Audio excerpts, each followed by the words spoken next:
Olá, decidi fazer esse vídeo porque a gente tem hobbies na vida, né? E eu sempre gostei muito de automóveis, de carros, né? E especialmente os carros clássicos ou carros antigos. E aí vem aquele questionamento, né? Que tipo de som que eu gostaria de colocar? Tem gente que gosta de fazer uma solução moderna com equipamentos digitais, modernos, com Bluetooth, enfim, com vários recursos, né? E eu gosto de colocar nos meus carros soluções de época, né?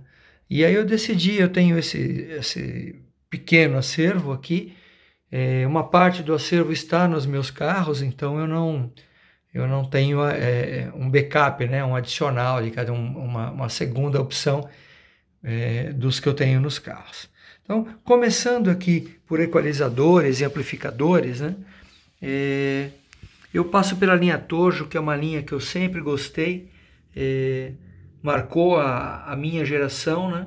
Esse prata é um Tojo GR60, é o começo de tudo.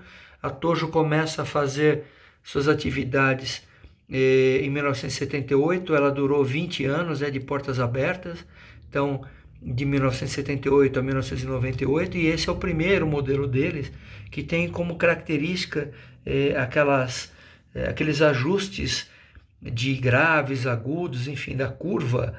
Ele é feito com 4 potenciômetros apenas, né? É o começo de tudo, né? Passo para o GR80, onde já tem os controles deslizantes, num total de 5, né? Tem o GR90 que está em um dos carros, então esse não vai ser mostrado aqui nesse vídeo, bem como o GR100A, que também está em um dos meus carros.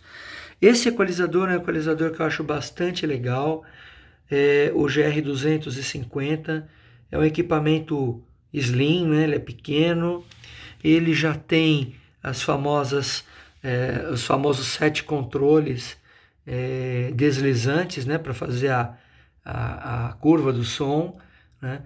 Tem os LEDs aqui que são bem legais, já tem carinha já de GR300, GR200, né?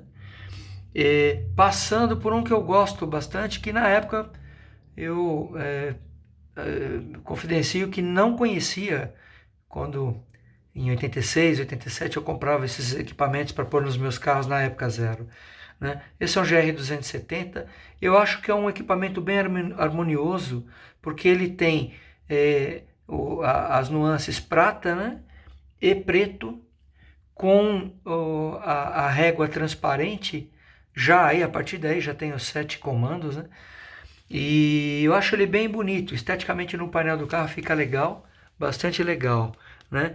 Esse é um GR450, eu entendo que ele tem uma simplicidade até excessiva, né? Eu não consigo entender o avanço da Tojo nessa parte, talvez algum especialista possa falar mais, mas ele cai para 5 comandos de novo, né?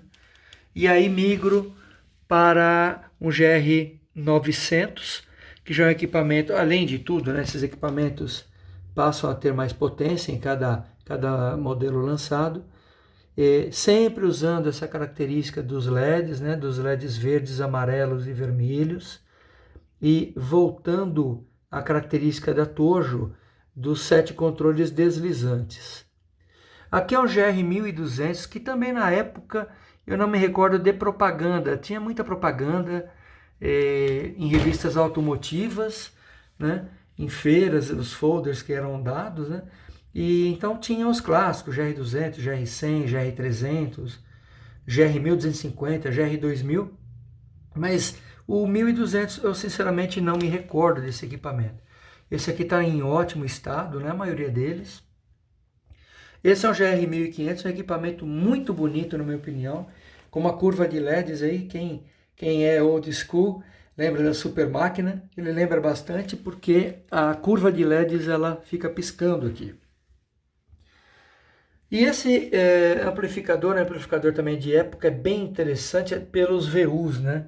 Isso aqui é muito old school, é muito vintage, fica bem legal, mas ele é extremamente pesado como hardware, como equipamento, mas simplório.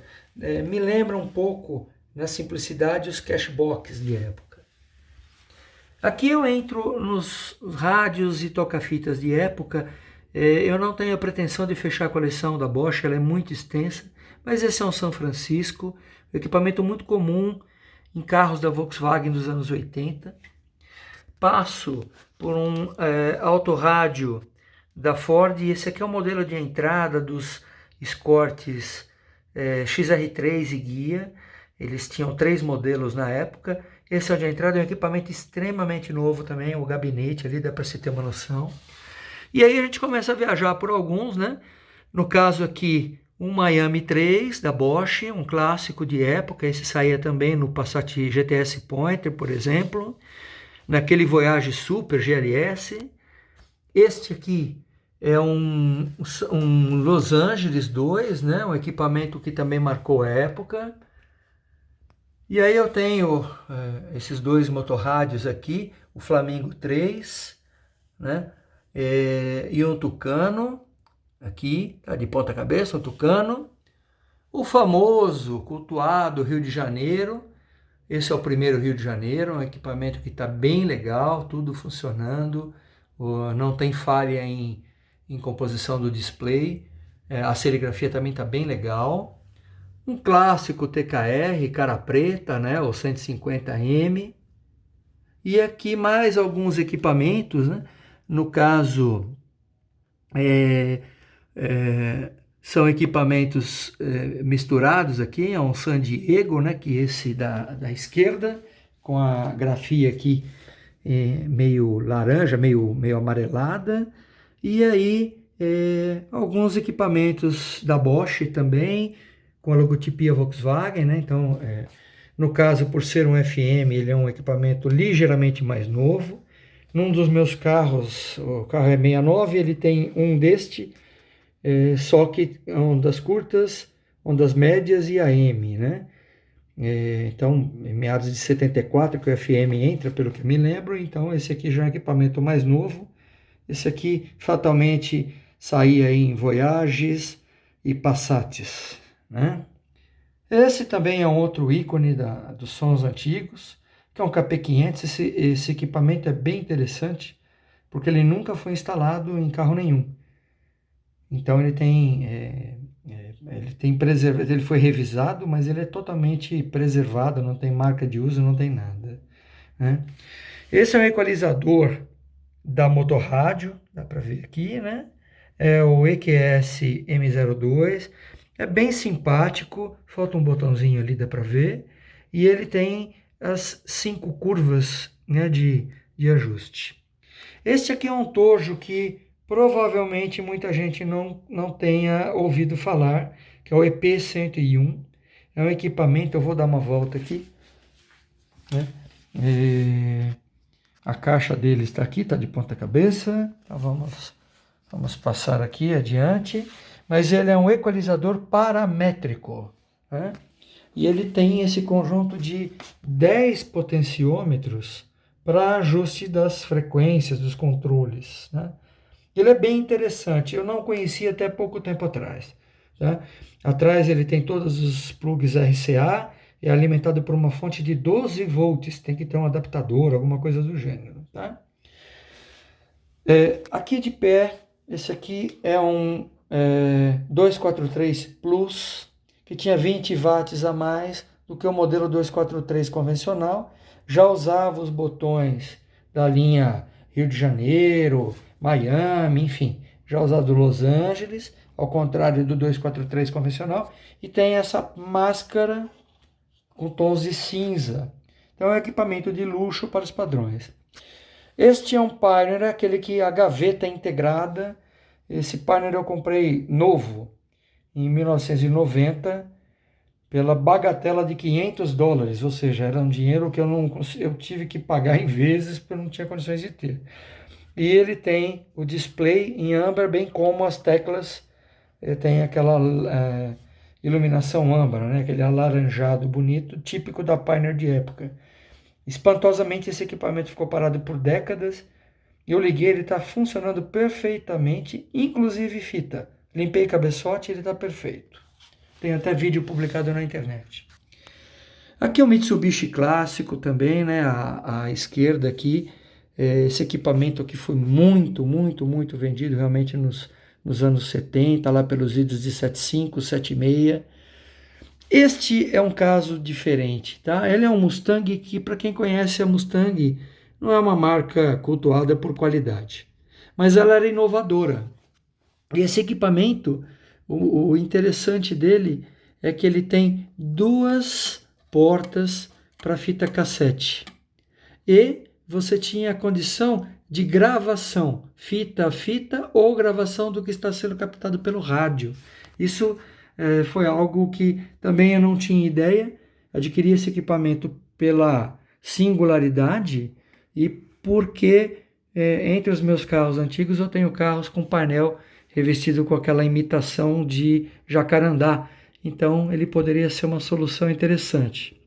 Esse é muito famoso, é um Mustang de época, era caro na época, mas repito, a qualidade não é das melhores e é um Mustang com sintonia através deste botão de televisão. E até a televisão analógica sair do ar, eu realmente fiz sintonia e achei bem interessante, né? Esse equipamento é um Philco Ford, esse aqui é exatamente o topo de linha, é o top de linha para o XR3 MK3 1985-1986. É um equipamento bem interessante para a época, mas que era Philco Ford. Ele saía apenas na linha Escort. Escort XR3 e Escort Guia, o XR3 fechado conversível, né? Aqui nós temos um equipamento antigo também, é um Philco também. Esse aqui é equipamento que saía na linha Corcel 2, enfim, é um rádio bem simples. Mais um rádio, e esse aqui ele pode ser colocado como um doador futuro, ele funciona, mas como tem repetição, é o Miami 3. Esse é o 243 Bosch que eu falei. Falta ali a máscara traseira, aquela espécie de régua. No caso de não ser Plus, que é o caso dele, tanto esta peça quanto a de trás, elas são pretas. E esse tem uma marca interessante porque ele é um modelo que saía na Volkswagen, nos veículos Volkswagen. Provavelmente isso aqui saiu em algum Voyage ou Passat de época, é muito provável. Esse é um equipamento bem interessante, é um Bosch AB542. Esse equipamento ele saía, por exemplo, no Puma GTB S2. E ele é basicamente este com um pouco mais de potência, com um pouco mais de tecnologia no próprio touch aqui, nos botões, e sendo um toca-fitas. Fora esses equipamentos, os que eu tenho e eu gosto de usar, porque quem usa equipamento eletrônico mantém em funcionamento, né? E esses equipamentos eu tenho que sazonalmente ligá-los para poder ter certeza que eles não estão se deteriorando parados, né? Um GR 1600, um GR 100A e um GR 2000, que é o fechamento da linha Tojo também. Tem um GR90 que também está em manutenção no momento, um equipamento bastante legal. Mais um equipamento desse num dos meus carros. Outro equipamento como esse no XR3, eu tenho dois XR3 e MK3, portanto eu tenho dois equipamentos como esses aqui, né? E um Blaupunkt num dos meus carros no 1969, um Blaupunkt de época também. Então é isso, essa é a minha coleção, é o esforço que eu faço para manter a memória, né? As minhas lembranças são preservadas e os amigos também que cultuam, que gostam, têm condições de quando me visitam, pegar, a gente discute sobre essas atividades, né? O colecionismo, né? E eu gostaria muito de agradecer a alguns amigos aí que me ajudaram a fazer a coleção e fazem a manutenção desses equipamentos, porque eu faço só estética, mas a parte técnica, eletrônica, eu terceirizo, né?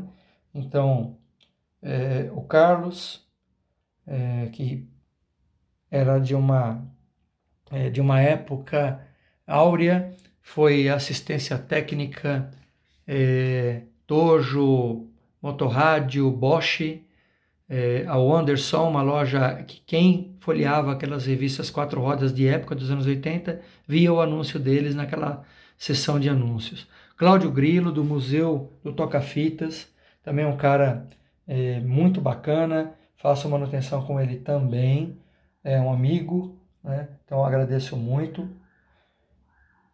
E é isso aí, né? Tem outras pessoas também, são várias que me auxiliam, mas eu gostaria de agradecer muito a eles pela possibilidade de adquirir alguns equipamentos que até então eu não conseguiria, não acharia com tanta facilidade e fazer manutenção nos meus equipamentos também. Bom, um abraço a todos, se cuidem e até a próxima.